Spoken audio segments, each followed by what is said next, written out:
We're back with part two of my top 10 favorite wrestling matches of 2023.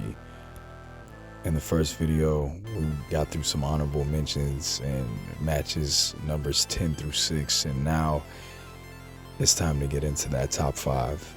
Let's go. Starting the top 5 off at number 5, Bryan Danielson versus MJF, AEW Revolution Iron Man match for the AEW World Championship. This is perhaps the greatest Iron Man match of all time. Seeing my favorite stipulation get this level of justice was excellent. This was the match that finally sold me on MJF. He proved that he can wrestle anyone's style and hang with the GOAT. There will never be a more perfect pro wrestler than Bryan Danielson, but I hesitate to classify this as a carry job. MJF was great as well. Danielson showed he was built for this while MJF needed a literal oxygen tank, and that was hilarious but brilliant. From the very beginning, everything in this match mattered and had a purpose. It felt like both guys were trying to win from the start, and that feeling never went away. An hour-long match that felt like 20 minutes and ended too soon. Perfection. I knew there was absolutely no way Danielson was going to dethrone the champ this early in his reign, but they got me. A masterclass of endurance and one of the greatest matches in AEW's young history, where the loser proves that winning isn't everything. Number 4, Katsuhiko Nakajima versus Kento Miyahara. Pro Wrestling Noah, one dream.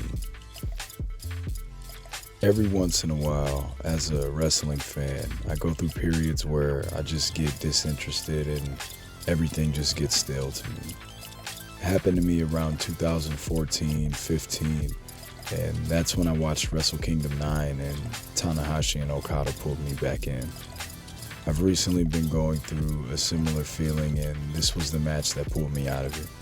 Katsuhiko Nakajima has been around for a really long time, and it's amazing to see him get the top guy treatment finally. Kento Miyahara is fantastic as well. This match is like a combination of strong style and King's Road smashed into one. It's hard-hitting. Nakajima is one of the best strikers in the world, and Miyahara has some of the best knees in wrestling.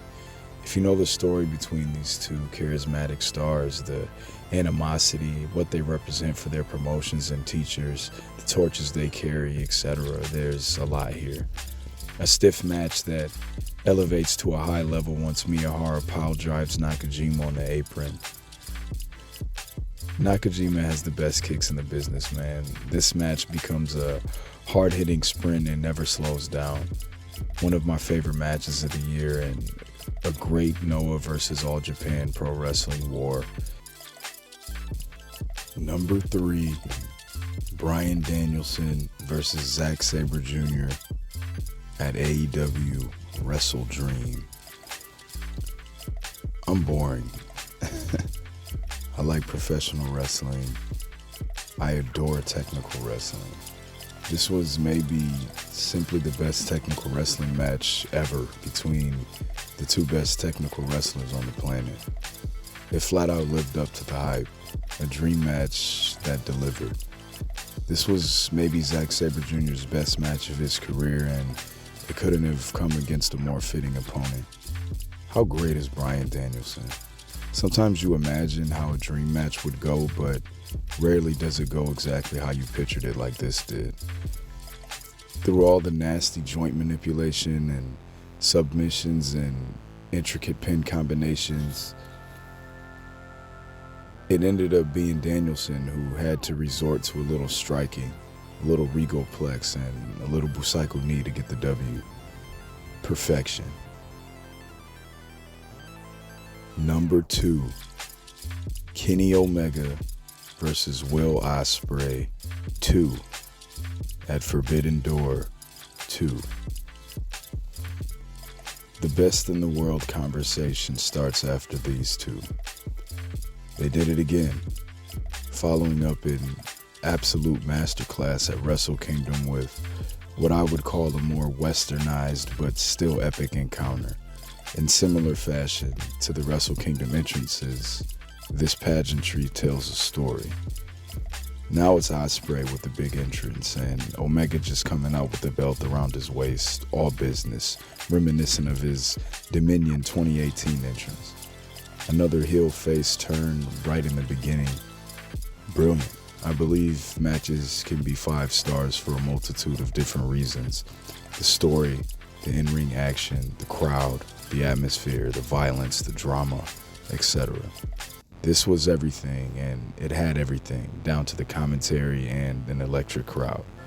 It was high spots, athleticism, violence, technical, high impact, and innovative moves, storytelling, desperation, pride, and the most convincing near falls I've ever seen. Omega kicking out at 1 and getting his foot on the rope after Stormbreaker were 2 of the loudest pops wrestling got out of me in 2023. If I had to be picky, I was annoyed by the Don Callis interference in this one, mostly because it made the referee look extremely incompetent. But I digress. Another classic nonetheless. Number 1, my favorite match of the year, Kenny Omega versus Will Ospreay, Wrestle Kingdom 17. This match. This one will always be one of my favorite matches of all time because it carried a lot of weight for me and signified New Japan returning to its glory days, even if only for one night. The return to packed houses of cheering fans. The pandemic clap crowd era of New Japan was rough, but now we're finally free and Wrestle Kingdom is Wrestle Kingdom once again. Only Kenny Omega and Will Ospreay could put on a match of this caliber in this situation on this biggest stage. This match is everything we love about pro wrestling. Pageantry via extravagant entrances. Omega's Sephiroth entrance marking the return of the Best Bout Machine, and Will Ospreay's entrance marking the return of the aerial assassin. Immediately, our perceived face and heel situation was switched up. Brilliant.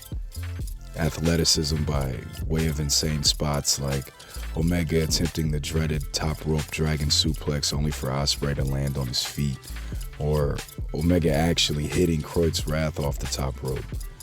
Ridiculous. Brutality by way of violence and Omega's desire to destroy Ospreay by smashing his head into a table.